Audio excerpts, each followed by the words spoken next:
Let's give you some business now here at News at Prime. South Africa's data-filled economic week has put some pressure on the local currency, the rand, now closer to the 18 rand mark against the dollar. Now, government is still trying to clinch a last-minute trade deal with the US ahead of the August 1st deadline, which would see the world's largest economy, the US, hit South African goods with a 30% tariff. At the same time, the US Central Bank and the South African Reserve Bank are set to announce the latest rates figures this week. Joining me to unpack the possible implications is Tatonga Rusike, the Sub-Saharan Africa economist at the Bank of America. Tatonga, I think let's start with the most pressing matter at this particular point, the deadline on August 1st and the implications of that on the South African economy, but also on the markets here locally. Thank you very much for the opportunity. Yes, indeed, we are rushing towards August the 1st, where we are looking for a potential trade deal between the US and South Africa. In our view, it's less likely that you will see an agreement in the next 24 hours or so. I think it's important for trade relations to continue as normal between the US and South Africa. However, the US is only the second largest trade partner to South Africa. China is largest. If you look at South Africa's export base, it is very diversified.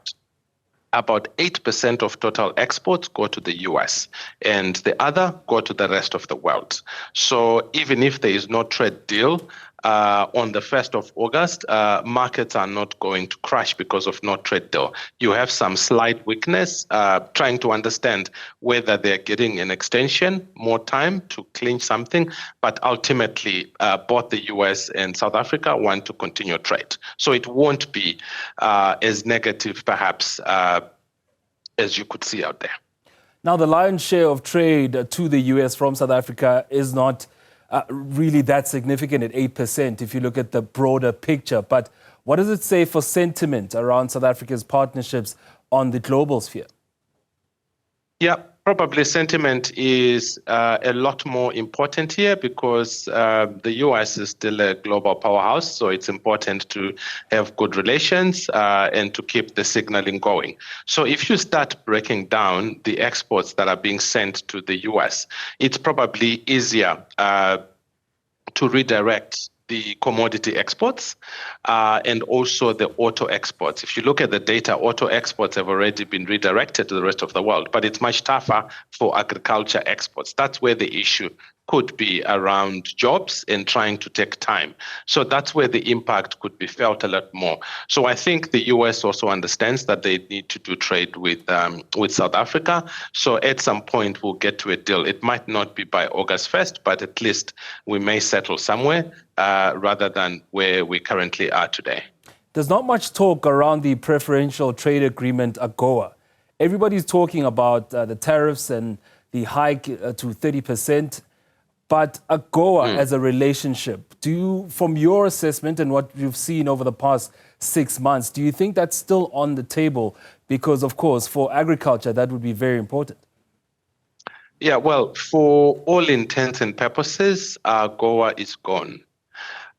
Just by putting the tariff across the board, there's not much AGOA left. So a lot of the agriculture exports to the US were benefiting under the free trade agreement, which was set to expire in September 2025. So it was going to expire in any way. And it's probably a reality that we are in a new tariff world where you do not get much preferential treatment, particularly from the US.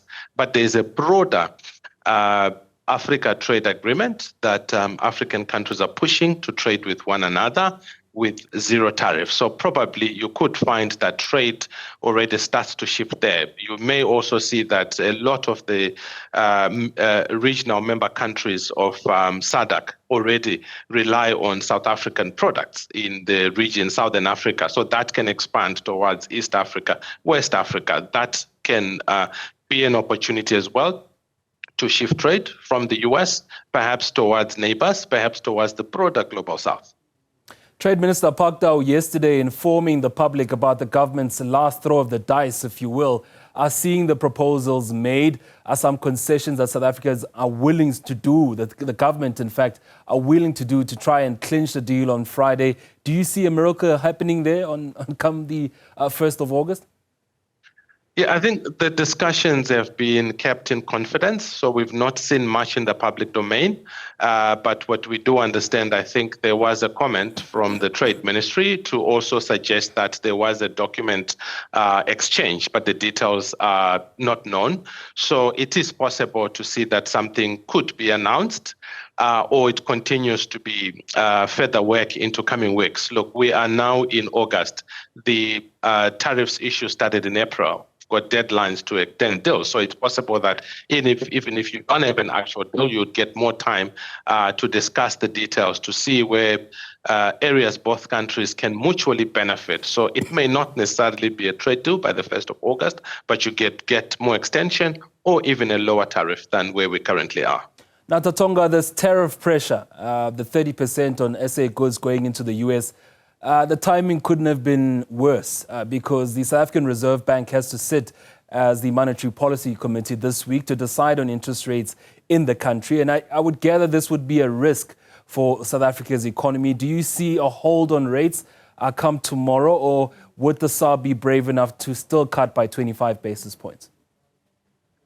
I think they should be brave enough to cut by 25 basis points. You may remember that we went into March MPC not knowing how early April is going to look like on tariffs. So the SARB was cautious not to cut then.